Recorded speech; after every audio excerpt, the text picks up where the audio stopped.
Lalu bagaimana dengan malaikat Malik? Seberapa besar wujud malaikat penjaga neraka ini? Pernahkah Anda mendengar informasi dari Rasul Shallallahu Alaihi Wasallam tentang bentuk fisik penduduk neraka? Kelak penduduk neraka fisik mereka dibesarkan Allah Subhanahu Wa Taala. Abu Hurairah pernah mendengar kabar dari Nabi Shallallahu Alaihi Wasallam. Jarak antara dua ujung pundak orang kafir di dalam neraka sejauh perjalanan 3 hari yang ditempuh penunggang kuda yang larinya cepat. Hadis riwayat Bukhari dan Muslim. Jika jarak antara ujung pundak orang kafir di dalam neraka seperti yang disebutkan Rasul Shallallahu Alaihi Wasallam, maka bisa dibayangkan seberapa panjangnya. Kuda tercepat di dunia saat ini mencapai 76 km per jam. Dalam sehari bisa menempuh 1824 km. Maka jika ditempuh dalam 3 hari, jaraknya bisa mencapai lebih dari 5.000 km. Dengan begitu, pundaknya orang kafir di neraka lebarnya setara dengan 5 kali panjang Pulau Jawa. Subhanallah. Allah besarkan tubuh penduduk neraka agar azab yang mereka derita lebih maksimal dan lebih terasa di setiap lekuk dan jengkal tubuhnya. Kalau penduduk neraka sebesar itu, lalu bagaimana dengan malaikat Malik penjaga neraka? Malaikat yang paling ditakuti oleh para kriminal dan pendosa penghuni neraka jahanam itu tentu jauh lebih besar lagi. Suatu ketika, kelak penduduk neraka meminta kepada malaikat Malik agar menyampaikan kepada Allah supaya mereka dimatikan saja, karena tidak tahan dengan pedihnya derita azab. Inilah yang diinformasikan Allah Subhanahu wa Ta'ala dalam surat Az-Zukhruf ayat 77. Lalu bagaimana pula hebatnya malaikat maut yang bertugas mencabut nyawa? Malaikat yang tunggal ini mampu mencabut nyawa manusia di segala penjuru dunia, di ujung timur dan barat dalam waktu serentak, dalam detik yang sama, dan dia sama sekali tidak pernah lalai dalam melakukannya. Dia tidak pernah terlambat mengeksekusi manusia, tidak juga terlalu cepat. Semua ia lakukan dengan presisi dan akurasi waktu yang luar biasa tepatnya. Ya, Allah Maha Kuasa atas segala sesuatu. Al-Quran Surah Fathir ayat 1. Dengan sayap-sayapnya itu, para malaikat dengan mudah terbang melesat dengan kecepatan tinggi untuk mengurus tugas-tugasnya yang diberikan oleh Allah Subhanahu wa Ta'ala. Jumlah sayap itu tidaklah jumlah yang baku. Allah menambahkan sayap pada malaikat-malaikat tertentu sesuai dengan kehendaknya. Di antara malaikat yang ditambah jumlah sayapnya adalah malaikat Jibril alaihissalam. Rasul menginformasikan pada kita, jumlah sayap malaikat Jibril ini sebanyak 600 sayap. Jumlah yang sangat fantastis. Kita tidak bisa membayangkan dengan jumlah sayap sebanyak ini bisa merengkuh jarak yang tak terbayangkan. Ukuran sayapnya pun luar biasa besarnya. Aisyah radhiyallahu anha meriwayatkan, sayap malaikat Jibril bisa menutup ufuk langit dari ujung timur hingga ujung barat. Bahkan dalam sebuah riwayat disebutkan ada malaikat lain selain malaikat Jibril yang memiliki sayap jauh lebih banyak dari sayapnya. Misalnya malaikat yang bertugas mengangkat arsy Allah. Ada yang menyebut sayapnya sampai berjumlah 2.400 sayap. Subhanallah. Kita tidak bisa membayangkan wujudnya seperti apa makhluk besar yang memiliki sayap sampai ribuan. Maka ilustrasi tentang malaikat yang digambarkan dalam film-film Hollywood sangatlah jauh dari kenyataan yang disampaikan Allah dan Rasul-Nya.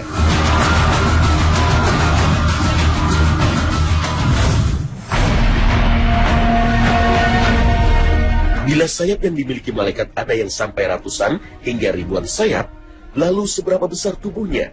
Tentu sangat sulit dibayangkan. Nabi memang pernah menginformasikan besarnya tubuh dan sayap malaikat Jibril alaihissalam, namun tidak detail. Informasi lebih rinci disampaikan Nabi SAW ketika beliau melakukan Mi'raj ke langit. Saat menghadap Allah Subhanahu wa Ta'ala untuk menerima perintah sholat 5 waktu, Nabi melihat malaikat yang memikul arsy Allah dalam wujud yang sangat besar.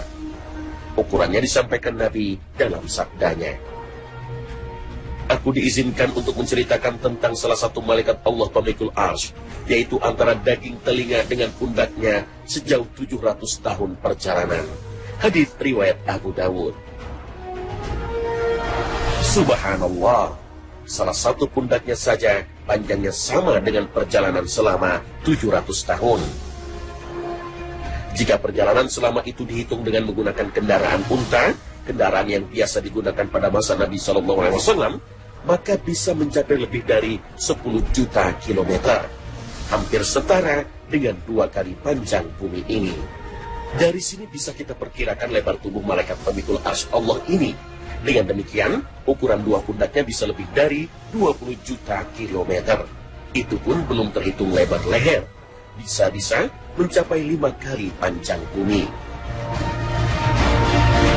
Jika lebar tubuhnya saja lebih dari 20 juta kilometer, lalu berapa tingginya? Tentu tidak bisa dibayangkan sama sekali. Sungguh amat sangat besar dan sangat tinggi.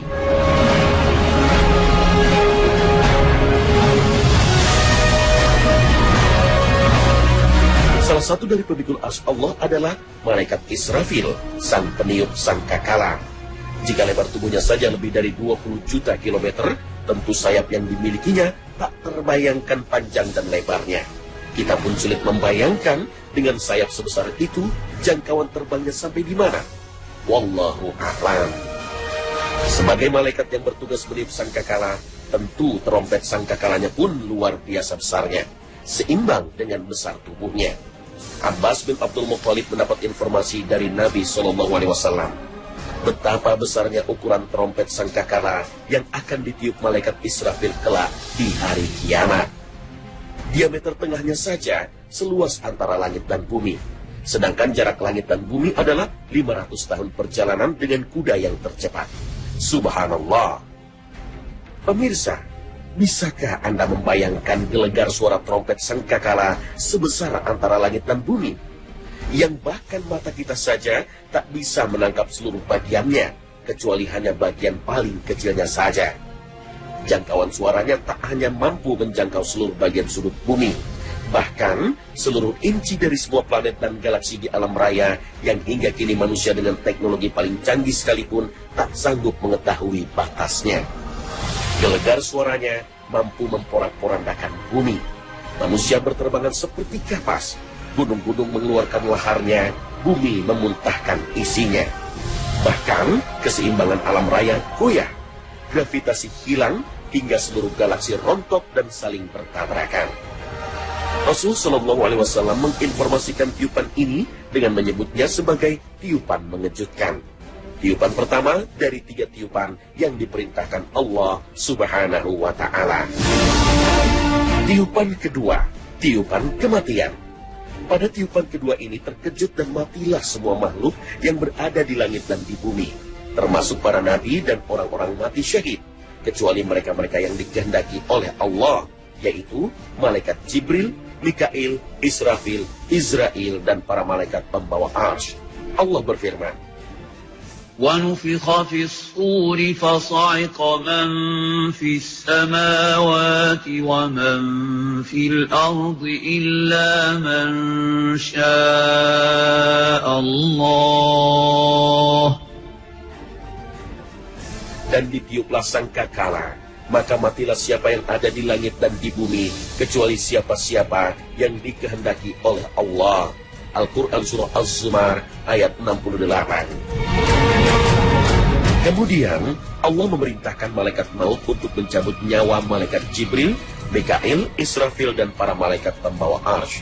Maka tak ada yang tersisa kecuali Allah dan malaikat maut. Lalu Allah berkata kepada malaikat maut, "Wahai malaikat maut, kamu adalah salah satu dari makhluk-makhlukku, maka sekarang matilah kamu." Dengan demikian matilah malaikat maut, dan tidak ada yang tersisa kecuali Allah yang maha perkasa, yang maha hidup, yang tidak pernah mati, yang awal, yang tidak ada sebelumnya sesuatu apapun, yang akhir, yang tidak ada sesudahnya sesuatu apapun. Tiupan ketiga, tiupan kebangkitan. Saat itulah seluruh makhluk dibangkitkan untuk mempertanggungjawabkan amal perbuatannya di muka bumi. Memang kedahsyatan sangkakala malaikat Israfil tak terbayangkan lagi. Maka pantas jika Allah Subhanahu wa Ta'ala membuat tubuhnya sangat besar. Allahu Akbar. Bayangkan, betapa agungnya penciptaan malaikat pemikul Arsy. Itulah salah satu malaikat yang begitu besar.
Sangkakalanya pun luar biasa besarnya, seimbang dengan besar tubuhnya. Abbas bin Abdul Muthalib mendapat informasi dari Nabi SAW betapa besarnya ukuran trompet sangkakala yang akan ditiup malaikat Israfil kelak di hari kiamat. Diameter tengahnya saja seluas antara langit dan bumi, sedangkan jarak langit dan bumi adalah 500 tahun perjalanan dengan kuda yang tercepat. Subhanallah. Pemirsa, bisakah Anda membayangkan gelegar suara trompet sangkakala sebesar antara langit dan bumi, yang bahkan mata kita saja tak bisa menangkap seluruh bagiannya, kecuali hanya bagian paling kecilnya saja. Jangkauan suaranya tak hanya mampu menjangkau seluruh bagian sudut bumi, bahkan seluruh inci dari semua planet dan galaksi di alam raya yang hingga kini manusia dengan teknologi paling canggih sekalipun tak sanggup mengetahui batasnya. Gelegar suaranya mampu memporak-porandakan bumi. Manusia berterbangan seperti kapas. Gunung-gunung mengeluarkan laharnya, bumi memuntahkan isinya. Bahkan keseimbangan alam raya goyah. Gravitasi hilang hingga seluruh galaksi rontok dan saling bertabrakan. Rasulullah SAW menginformasikan tiupan ini dengan menyebutnya sebagai tiupan mengejutkan. Tiupan pertama dari 3 tiupan yang diperintahkan Allah Subhanahu wa Ta'ala. Tiupan kedua, tiupan kematian. Pada tiupan kedua ini terkejut dan matilah semua makhluk yang berada di langit dan di bumi, termasuk para nabi dan orang-orang mati syahid, kecuali mereka-mereka yang dikehendaki oleh Allah, yaitu malaikat Jibril, Mikail, Israfil, Izrail, dan para malaikat pembawa Arsy. Allah berfirman, وَنُفِخَ فِي الصُّورِ فَصَعِقَ مَن فِي السَّمَاوَاتِ وَمَن فِي الْأَرْضِ إِلَّا مَن شَاءَ اللَّهُ. Dan ditiuplah sangkakala, maka bel ini mampu mencabut nyawa manusia di segala penjuru dunia, di ujung timur dan barat dalam waktu serentak, dalam detik yang sama. Dan dia sama sekali tidak pernah lalai dalam melakukannya. Dia tidak pernah terlambat mengeksekusi manusia, tidak juga terlalu cepat. Semua ia lakukan dengan presisi dan akurasi waktu yang luar biasa tepatnya. Ya, Allah Maha Kuasa atas segala sesuatu. Al-Quran Surah Fathir ayat 1. Dengan sayap-sayapnya itu, para malaikat dengan mudah terbang melesat dengan kecepatan tinggi untuk mengurus tugas-tugasnya yang diberikan oleh Allah Subhanahu wa Ta'ala. Jumlah sayap itu tidaklah jumlah yang baku. Allah menambahkan sayap pada malaikat-malaikat tertentu sesuai dengan kehendaknya. Di antara malaikat yang ditambah jumlah sayapnya adalah malaikat Jibril alaihissalam. Rasul menginformasikan pada kita, jumlah sayap malaikat Jibril ini sebanyak 600 sayap. Jumlah yang sangat fantastis. Kita tidak bisa membayangkan dengan jumlah sayap sebanyak ini bisa merengkuh jarak yang tak terbayangkan. Ukuran sayapnya pun luar biasa besarnya. Aisyah radhiyallahu anha meriwayatkan, sayap malaikat Jibril bisa menutup ufuk langit dari ujung timur hingga ujung barat. Bahkan dalam sebuah riwayat disebutkan ada malaikat lain selain malaikat Jibril yang memiliki sayap jauh lebih banyak dari sayapnya. Misalnya malaikat yang bertugas mengangkat arsy Allah. Ada yang menyebut sayapnya sampai berjumlah 2.400 sayap. Subhanallah. Kita tidak bisa membayangkan wujudnya seperti apa makhluk besar yang memiliki sayap sampai ribuan. Maka ilustrasi tentang malaikat yang digambarkan dalam film-film Hollywood sangatlah jauh dari kenyataan yang disampaikan Allah dan Rasul-Nya.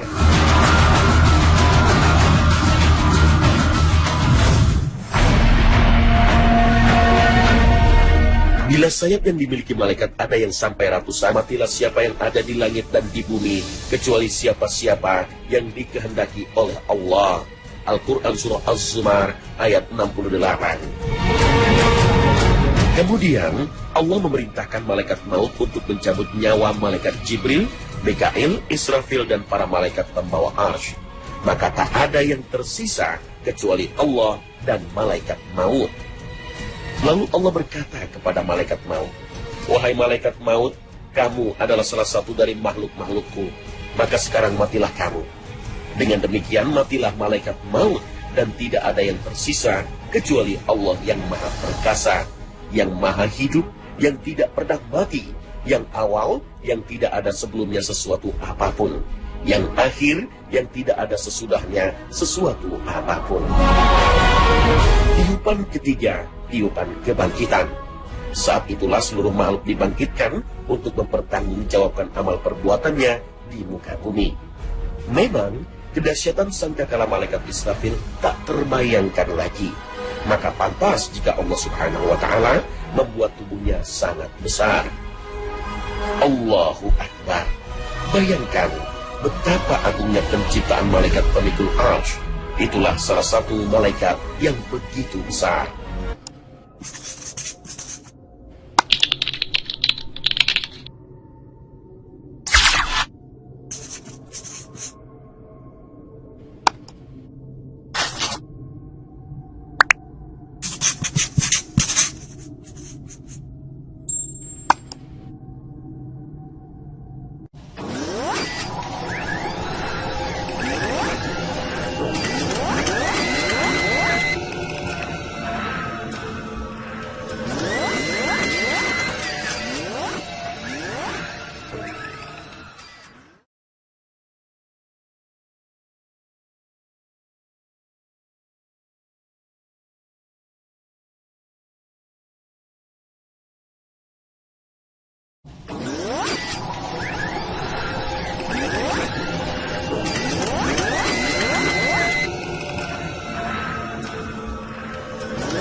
Lalu bagaimana dengan malaikat Malik?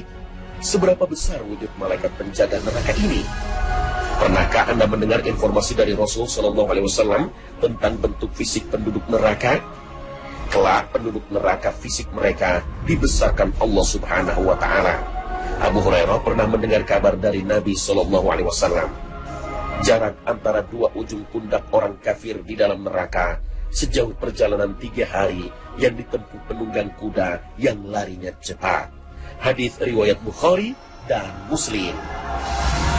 Jika jarak antara ujung pundak orang kafir di dalam neraka seperti yang disebutkan Rasul Shallallahu Alaihi Wasallam, maka bisa dibayangkan seberapa panjangnya. Kuda tercepat di dunia saat ini mencapai 76 km per jam. Dalam sehari bisa menempuh 1824 km. Maka, jika ditempuh dalam 3 hari, jaraknya bisa mencapai lebih dari 5.000 km. Dengan begitu, pundaknya orang kafir di neraka lebarnya setara dengan 5 kali panjang Pulau Jawa. Subhanallah. Allah besarkan tubuh penduduk neraka agar azab yang mereka derita lebih maksimal dan lebih terasa di setiap lekuk dan jengkal tubuhnya. Kalau penduduk neraka sebesar itu, lalu bagaimana dengan malaikat Malik penjaga neraka? Malaikat yang paling ditakuti oleh para kriminal dan pendosa penghuni neraka jahanam itu tentu jauh lebih besar lagi. Suatu ketika, kelak penduduk neraka meminta kepada malaikat Malik agar menyampaikan kepada Allah supaya mereka dimatikan saja, karena tidak tahan dengan pedihnya derita azab. Inilah yang diinformasikan Allah Subhanahu wa Ta'ala dalam surat Az-Zukhruf ayat 77. Lalu bagaimana pula hebatnya malaikat maut yang bertugas mencabut nyawa? Malaikat yang tunggal hingga ribuan sayap, lalu seberapa besar tubuhnya? Tentu sangat sulit dibayangkan. Nabi memang pernah menginformasikan besarnya tubuh dan sayap malaikat Jibril alaihissalam, namun tidak detail. Informasi lebih rinci disampaikan Nabi SAW ketika beliau melakukan Mi'raj ke langit. Saat menghadap Allah Subhanahu wa Ta'ala untuk menerima perintah sholat 5 waktu, Nabi melihat malaikat yang memikul arsy Allah dalam wujud yang sangat besar. Ukurannya disampaikan Nabi dalam sabdanya, "Aku diizinkan untuk menceritakan tentang salah satu malaikat Allah pemikul arsy, yaitu antara daging telinga dengan pundaknya sejauh 700 tahun perjalanan." Hadis riwayat Abu Dawud. Subhanallah, salah satu pundaknya saja panjangnya sama dengan perjalanan selama 700 tahun.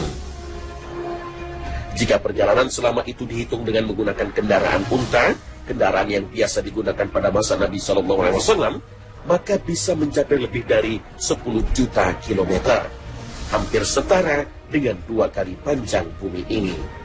Dari sini bisa kita perkirakan lebar tubuh malaikat pemikul arsy Allah ini. Dengan demikian, ukuran 2 pundaknya bisa lebih dari 20 juta kilometer. Itu pun belum terhitung lebar leher. Bisa-bisa mencapai 5 kali panjang bumi. Jika lebar tubuhnya saja lebih dari 20 juta kilometer, lalu berapa tingginya? Tentu tidak bisa dibayangkan sama sekali. Sungguh amat sangat besar dan sangat tinggi.